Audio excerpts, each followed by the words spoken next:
It is not the critic who counts, not the man who points out how the strong man stumbles, or where the doer of deeds could have done them better. The credit belongs to the man who is actually in the arena, whose face is marred by dust and sweat and blood, who strives valiantly, who errs, who comes short again and again, because there is no effort without error and shortcoming. But who does actually strive to do the deeds, who knows great enthusiasms, the great devotions, who spends himself in a worthy cause, who at the best knows in the end the triumph of high achievement, and who at the worst, if he fails, at least fails while daring greatly, so that his place shall never be with those cold and timid souls who neither know victory nor defeat.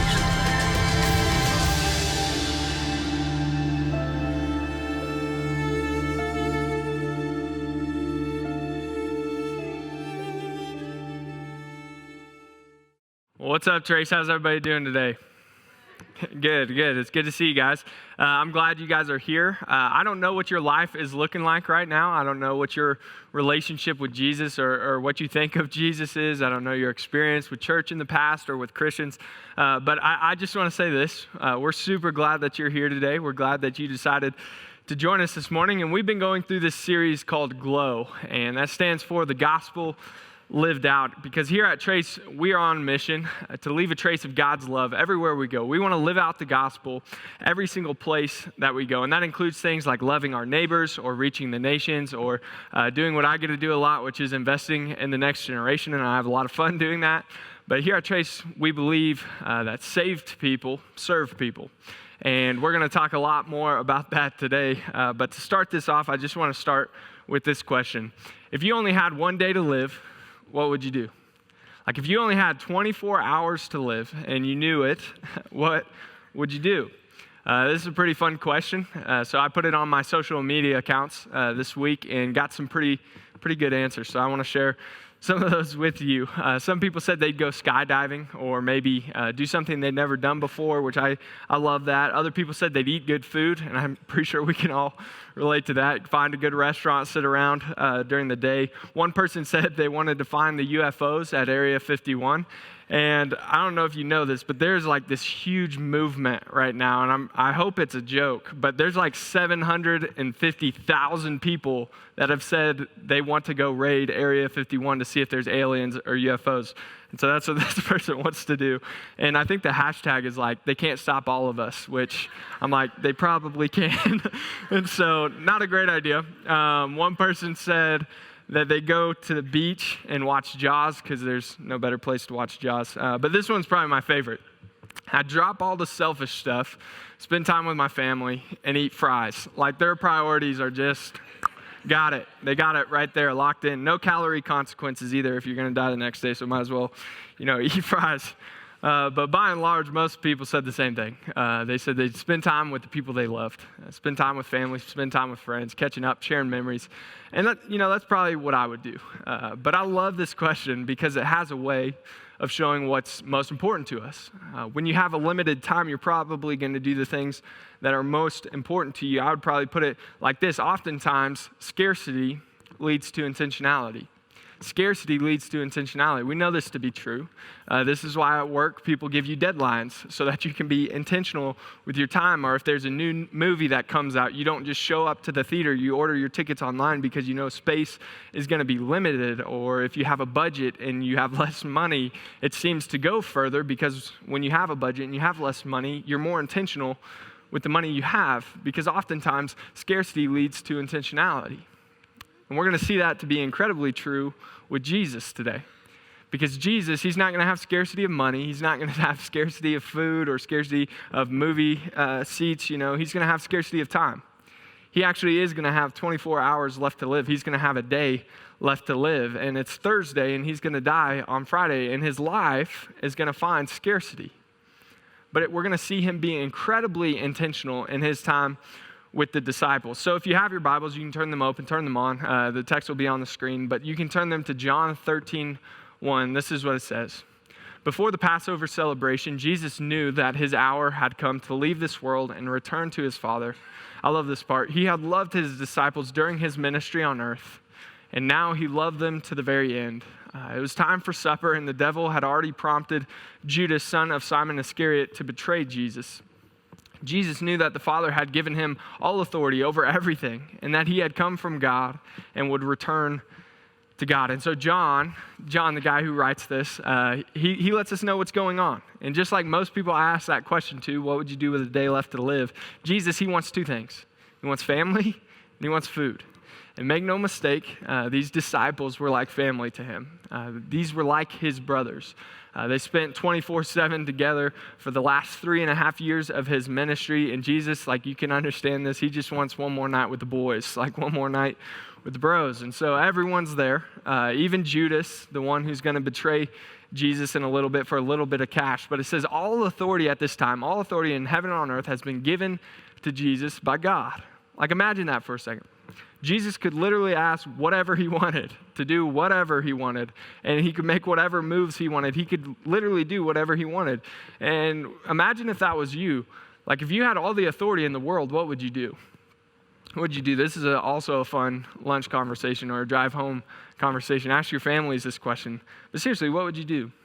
If in your job, like all your coworkers, they did what you said, even your boss, what would you do? Or parents, if your kids actually obeyed what you told them to do, what would you ask them to do? Or this is a scary one. Kids, what if your parents did everything that you told them to do? Like, that's a scary world to live in. But seriously, if you had all the authority in the world, you could ask anything you wanted, what would you do? If you're like me, you'd probably make some moves. You'd probably get some things done. You'd establish yourself as the leader. You'd make sure everybody knew you were in charge, and then you'd do whatever you saw fit. You'd make your dreams become reality, that kind of thing. But that's not what we see Jesus do here. No, instead we see Jesus do this. So he got up from the table. He took off his robe, wrapped a towel around his waist, and he poured water into a basin. Then he began to wash the disciples' feet, drying them with the towel he had around them. So Jesus, he's given all authority from God. And what does he do? He hands out like 12 pedicures. Like he goes ahead and he washes the feet of his friends. He serves. He takes the authority, the status, the position that he's entitled to, and he gives it over to the disciples. He places others in the place that he deserves. And one by one, he goes around this room and he washes the disciples' feet. Now, you have to understand, like, they didn't have tennis shoes back then. And they didn't have sidewalks and they didn't have little doggy bags. So imagine the kinds of things that these disciples are stepping in, okay? I kind of imagine like a native to Colorado who wears Chacos all summer and hikes all summer, never washes their feet. And that's kind of the picture I get here with the disciples. But Jesus, he washes their feet anyway. And notice, he even washes Judas's feet. He even washes the feet of the man who he knows is going to soon betray him. You see, Jesus did not let entitlement get in the way of empowerment. He didn't let entitlement get in the way of empowerment. This is something we don't see too often these days because entitlement, it runs rampant in our culture, especially in my generation. We act as if our positions, our salaries, our job titles, our reputations, even our family names, our families, they somehow exempt us from serving other people. As if we hit some point where we don't have to follow like this part of the gospel. This part's just kind of removed. We don't have to live it out. Or if we've worked our way out of working for others, that there are some people that are really not worth our time. There are some jobs that are honestly below our pay grade. And that we can demand the service of others at sometimes. But nobody can ask us for help. And I just want to ask, like, where did that come from? Because nowhere in the life of Jesus do we see him acting like that. No, it says he was given all authority. He had all the reasons to lord that authority over other people, to subject everybody to what he wanted. But then it says he instead empowered other people to his place. He lowered himself to serve those around us, or around him. And some of us, myself included, we can have a hard time doing that. We can have a hard time serving other people. We can let our entitlement, the things that we think we deserve, get in the way of us empowering other people. However, while that's true, some of us sit on the other side of things because we can have a hard time serving people, but some of us have a hard time being served by other people. We look a little bit more like Peter in this story, and this is what Peter does. Jesus came to Simon Peter, and Peter said to him, "Lord, are you going to wash my feet?" Jesus replied, "You don't understand now what I'm doing, but someday you will understand." "No," Peter protested, "you will never, ever wash my feet." Jesus replied, "Unless I wash you, you won't belong to me." You ever felt like Peter? You ever looked like Peter before? Yep, me too. You're safe here. Because a lot of times, sometimes, it's harder to be served than it is to serve. And some of you may be thinking that that's not true. Everybody likes to be served, but listen, this is me to a T. I look a lot like Peter at times. I really struggle sometimes to accept help from other people or to accept gifts from other people. Because I'm fine with helping other people out, or I'm fine with picking up the tab or paying for somebody's lunch, that's fine. But if the roles get reversed, I really struggle with that. I have a really hard time processing that, and I think for me, it all comes down to this word right here, pride. Pride.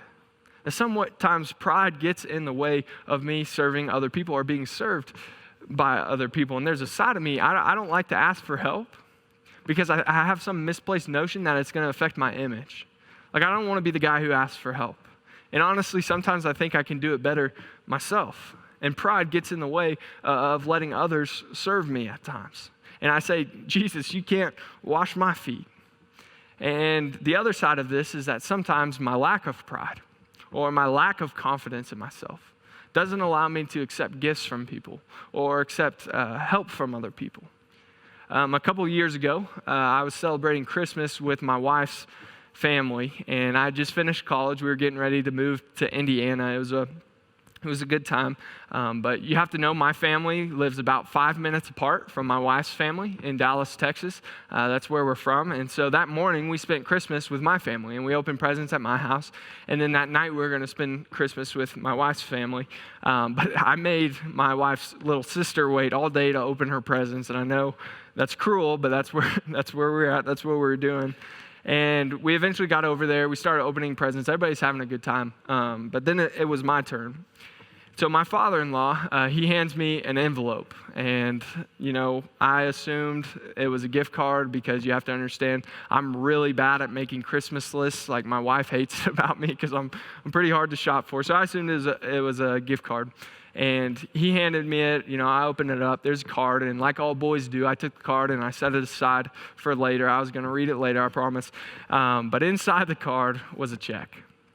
And you have to understand, written in this check was more money than I'd ever received in my life, and by a lot. And there's a reason I'm in the profession that I'm in. I like to talk. I like to use my words. But in this moment, I was pretty speechless. I didn't have any words to say because you see, I'd done nothing to deserve that. And I didn't feel like it was okay for him to give me that. This is true. I tried to put the check back in the envelope and hand it back to him. And I told him, "Hey, this is too much. You got to go rewrite this check." And I love his response. He just smiled and he looked at me and he said, "Look, I hope you enjoy it. And I hope it fits because there's no refunds here." And that night, guys, was hard for me. I stayed up pretty late that night thinking of several ways that I could somehow pay him back or try to do enough jobs around the house or try to fix his car or try to do things around the house to try and earn my way to feel like I'd earned that. But I seriously, I couldn't think of enough things to do. And believe me, I was grateful. I was extremely grateful. But I felt incredibly guilty. And my pride got in the way, or really my lack of pride got in the way of me enjoying someone else trying to be generous in my life, someone else trying to serve me, trying to live out the gospel. I looked like Peter and I said, "Jesus, you can't wash my feet. Someone else's, but not mine." And simply because there are times in my life where I don't feel worthy of the gifts or the things that people try to do for me. Like I said, I've tried to give gifts back before. I've refused help from people that genuinely care about me. I've deflected compliments that were heartfelt, and people had to muster up the courage to come and give to me, all because I have too much pride in my life, or at other times an outstanding lack of pride. But when I do this, I'm getting in the way of people living out the gospel, people trying to live out the gospel, simply because at times I feel like I'm above it or below it. And I don't know if you feel like Peter in your life at times, and you tell Jesus, you can't wash my feet, when you're looking at other people who are trying to serve you.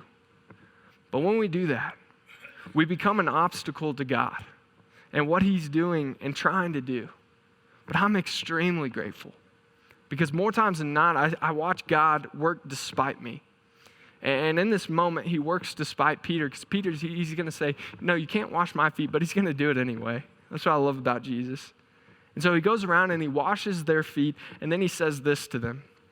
After washing their feet, he put his robe on again and sat down and asked, do you understand what I was doing? And I imagine in this moment, there's some pretty confused looks on the disciples' faces. They're like, this is kind of awkward. This is kind of weird. This isn't how it should be. So Jesus asked them, why did I do this? It wasn't just because your feet were dirty, because they were, and now they're clean, and you can walk around inside and not track mud everywhere and all that kind of stuff, and it's the right thing to do when you're inside. But seriously, why would I do this? And Jesus, he answers his own question. He says, you call me teacher and Lord, and you are right, because that's what I am. And since I, your Lord and teacher, have washed your feet, you ought to wash each other's feet. I have given you an example. That's an important word. I've given you an example to follow. Do as I have done to you. So he says, why did I do this? And I think it's because of this. Jesus set an example for them. He set an example. He could have easily talked about humility. He could have easily preached a sermon to them about serving each other. He does that at later times in the gospel. He could have easily gotten some slides together, shown like a funny YouTube clip, and like talked about humility and service. He could have done that. But instead, he decides to show them. He decides to show them what it means to lead. Because Jesus, his life is finding scarcity. He knows he's going to be leaving soon. He knows he's going to die soon. And 11 of these 12 guys, 11 of the 12 disciples, they're going to be the future of leading the church. And so Jesus, in this moment of scarcity, he's going to be incredibly intentional about showing them what it means to lead. And so he sits them down, and he kneels down on the floor, and he washes their feet one by one. Guys, the message is clear. You see, to lead, you must learn to serve. That's what he's trying to tell them. If you guys want to lead, you have to learn how to serve. You can't do one without the other. And Jesus is saying, my life, his life, is a perfect example of this. See, at another point in Jesus' life, he actually is going to preach a sermon on serving. He's going to be talking, and he's going to say, look, the rest of the world that has authority, that has power, that has leadership, they lord it over everybody. They flaunt it. They subject everybody to their rule. But then he looks at the disciples and he says this, but among you it will be different. Whoever wants to be a leader among you must be your servant. And whoever wants to be first among you must be the slave of everyone else. For even the Son of Man came not to be served, but to serve others, and to give his life as a ransom for many. Make no mistake, Jesus came to serve. This is a purpose statement. This is why I came, he says. Jesus came to serve, and that's what he did. He left heaven, and he came down here to where you and I live. And he helped people, and he healed people, and he looked out for the poor, and he washed his friends' feet, and he had the attitude of the servant that he was. But he wasn't just a servant in life. His death was also in service of something else, of service for you and I. And I love how Paul puts it in Philippians 2. He says this, you must have the same attitude that Christ Jesus had. Though he was God, though he was entitled to everything, he did not think of equality with God as something to cling to, something to hold on to. Instead, he gave up his divine privileges. He took the humble position of a slave and was born as a human being. When he appeared in human form, he humbled himself in obedience to God, and he died a criminal's death on a cross. And therefore, God elevated him to the place of highest honor and gave him the name above all other names, and that at the name of Jesus, every knee should bow, in heaven and on earth and under the earth, and every tongue declare that Jesus Christ is Lord to the glory of God forever and ever. I love that. Jesus, he wasn't just a servant in life. He was also a servant in death. Although he was God, although he was entitled to all authority, all power on this earth, he went to a cross and he died for you and for me. And even though he was innocent, even though he didn't deserve it, even though we did, he died on a cross for you and I. You see, Jesus sacrificed his life in service of our salvation. Jesus sacrificed his life in service of our salvation. Jesus lived a life of service, but he died a death as a servant. And you and I, we're given a second chance, not because of anything you did, not because of anything I did, but because of everything that Jesus did. In other words, we don't deserve it. But like we talked about last week, Jesus, he did it anyway. And he died for you and I. Jesus was a servant. And he washes his disciples' feet, and he's in this room and being intentional. And I love how he ends this little section. He says this: now that you know these things, God will bless you for doing them. Now that you know these things, God will bless you for doing them. And this is the vision behind this whole series called GLO. Now that you know what to do, do it. Like, live it out. Some of you might be asking, what does this look like today? Because honestly, I don't know the last time that you washed somebody's feet. I thought about bringing a middle schooler up here to do that, but that would have been weird. We don't wash people's feet all the time anymore. It's not something we do. And so what does this look like for us today? And I think if I were to describe it to you, I would say it simply just looks like serving people in a variety of different ways. And I think this morning there's two groups of people that I need to talk to. And the first is there's a group of you in here that you get this. You understand this. You guys are really good at serving. And you guys come here every week and you serve week to week. And it's probably to a point where we've actually had to ask you to take a break so that you don't burn out, because you are really good at serving. And I'll let you in on a little secret about church and about Trace. None of what we do here, whether it's on a Sunday or throughout the week or whatever, none of that happens without people like you. And so first, I just want to say thank you. Thank you for volunteering. Thank you for investing your time into the people that come here to Trace. We couldn't do it without you, nor would we want to. But to you guys, I would probably say this: keep serving someone. Keep serving someone. And the key word in that phrase is someone, not something. When you serve, you don't fill a spot. You fill a purpose. And that purpose is always people, and those people always have names and they have stories. And those stories, they matter to God. So when we say keep serving someone, we're saying continue to serve. Continue to invest and continue to volunteer just like Jesus did. But notice, every time we see Jesus serving, what he does is he brings someone else along. He brings others along. And he shows them how to do it and why to do it. He replaces himself. And so for those of you who already serve, those of you who already volunteer, I need you to hear this. What if we were the type of church? What if we were the type of people? What if we were the type of volunteers that, just like Jesus, we brought others along?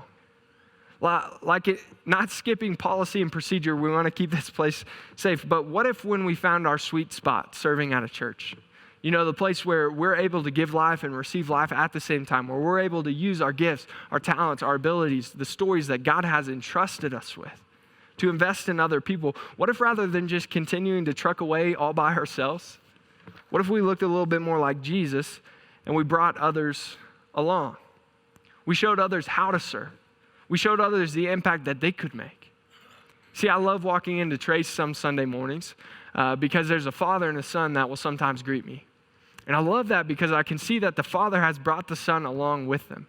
He showed him what it means to serve and then empowered him to do that. I love that. Or you can walk into our student ministries and we have these two best friends named Megan and Caitlin. And they serve together, but what I love about that is one of them brought the other. And now they both invest in some of the girls in our student ministry. And I love that because that's an example here at Trace where we're bringing others along. But what if that was everywhere? What if everyone who was serving was bringing someone else along, showing them the impact that they could make here at Trace? That would be crazy. To the point to where we had to turn other volunteers away. Just imagine the impact that we could have. Because I could stand up here and I'm going to do it in a second, but I could stand up here and I could say, you guys need to serve. I could tell you why it's important to serve. I could tell you the Greek word for service in the Bible. We could go through all of that. And I might get two or three people who feel convicted enough to actually start serving. But when you as our volunteers, the people who serve here, when you all say the exact same things, because you guys are actually living it out, because you guys are actually doing that, when you choose to bring others along, our ability to keep serving someone multiplies astronomically. We can do so much more. And so for those of you who already volunteer, I just want to ask you this question. Who is one person that you could bring along? Who is one person that you could bring along, that you could invite to serve with you, that you could show them how to do it and the impact that they could potentially make? And when you have that name, pull out your phone and text them. Or if they're here today, bring them to guest services after this. See what your next step could be. Yes, you can use your phones in church, but whatever it is, bring others along. So for those of you who volunteer, keep serving someone, and then bring others along. That's the first group, okay? Second group of people I need to talk to are the people who aren't serving, the people who aren't volunteering, whether here or at Trace or somewhere else. Either you've never been asked before or you just haven't taken the initiative yourself. I want to talk to you all for a moment. And before I do that, I want to be incredibly clear. Like if you haven't been coming here for very long, if you're a guest here to Trace, or maybe you're just in a season of life where you need somebody to be pouring into you, or there's, you're trying to figure out who Jesus is or how you fit in his family, or you're trying to figure out what God's purpose is for your life, I need you to know, we get it. Like take all the time you need. Take all the time you need to understand who God is. Take all the time you need to recognize who Jesus really is and all of that. However, there comes a time for all of us where we do know the right things, where we do know what Jesus is asking of us. And it's in these moments that we need to get off the bench and get into the game, where we need to start living out the gospel that we've been called to, where we can't just be consumers of the gospel anymore, and we need to start contributing to what God is doing here in Colorado Springs. And so for those of you who aren't serving, I would say this: start serving somewhere. It doesn't have to be here at Trace. I'm just asking you to start serving somewhere. But my guess is that most of us are like the rest of us, and oftentimes pride is at the root of that. And it gets in the way of us serving. And pride is in a constant battle in our lives. And when we choose to serve other people, we release pride's control on our lives, and we hand that control over to Jesus. And just like I said earlier, we don't serve to fill a spot. We serve to fill a purpose, and that purpose is always people. And so find somewhere to serve where there's people. Like serve soup to the homeless downtown. Get involved on a team here at Trace. Go on a trip overseas. Invest in the next generation. We'd love to have you serve with the people in your neighboring groups. Greet people at the door. Serve coffee with a smile. Become a foster parent. Help back there in the booth. Students, do the laundry for your mom. Husbands, clean the house for your family. I don't care where it is, but start serving somewhere. And here at Trace, we have a phrase that we can sometimes use with some of our volunteers, and it's this right here. Your commitment is our capacity. Your commitment is our capacity. And basically, it means this: the ability to which we can reach more people and bring them to Jesus is directly influenced by how many people we have serving here. So if we want to grow, we need more people serving. If we want to stay the same and we want to sit comfortable and we don't want any more people to come to know Jesus, then I need to shut up and stop talking and asking people to serve, because we're good where we are. And I think one of the reasons that people don't often volunteer in the church or here at Trace is because the need isn't super apparent. You come here on Sundays and you look and nothing's really going wrong on a Sunday to Sunday basis, and you assume we don't need the help. So let me be incredibly clear when I say this. We need your help. We need your help volunteering here at Trace. I guarantee you I could go to any ministry lead here at Trace and I could ask them, and I guarantee you they would tell me, we would love to have more volunteers. We would love to have more volunteers. So for those of you who aren't serving anywhere, I would ask this question of you right here. Where can you start volunteering? Where can you start volunteering? Where can you get plugged in and start using the gifts, the abilities, the talents, the stories that God has entrusted to you, not to me, to you, to start making a difference here at Trace? And if it's here at Trace, I would just ask this, that after this, you go back to guest services and you see what your next step could be. We'd love to help you get plugged in. We'd love to help you get involved. If it's not at Trace, that's great. But start serving somewhere. You see, Jesus, he gave us an example to follow. He washed his disciples' feet, but then, as we said, he went to the cross. And he humbled himself, and he took our place on the cross, and he showed us what it meant to be a servant. So we're going to enter into a time of response here in a moment. And basically, there's a bunch of different ways that you can respond. For some of you, you just need to recognize that Jesus did. He humbled himself to be a servant, to die in your place, to take your place in service of our salvation. And if that's you this morning, we have these tables all around the room with crosses. And you can go there and you can take a piece of bread and some juice, and you can remember what Jesus has done for us. For others of you, you haven't taken that step. You haven't trusted in Jesus for that step. And if that's you, you can just sit in your seat and you can have a conversation with God about what it could look like for him to die in service of your salvation, your personal salvation. For others of you, you haven't been involved. You didn't get involved here at Chase for whatever reason. And if that's you and you have an answer to that question of, where can you start volunteering, we would love to see you at guest services. We'd love to have a conversation about what a next step for you could look like and how you could get plugged in here. And then finally, for others of you, there are just some big things going on in your life. There are some hard things that you don't know how to deal with that you need prayer for. And we as a staff, we would love to serve you in that way. We would love to pray for the things that are going on in your life, the things that you deem too big for you to handle. And so there's some prayer stations in the back that you can go to and you can write out a prayer. And we pray over those as a staff every Monday. And we love that time because we get to serve you as people here at Trace. So however you need to respond, I ask that you do it. I'm going to pray and then we can respond. Dear God, thank you for this day.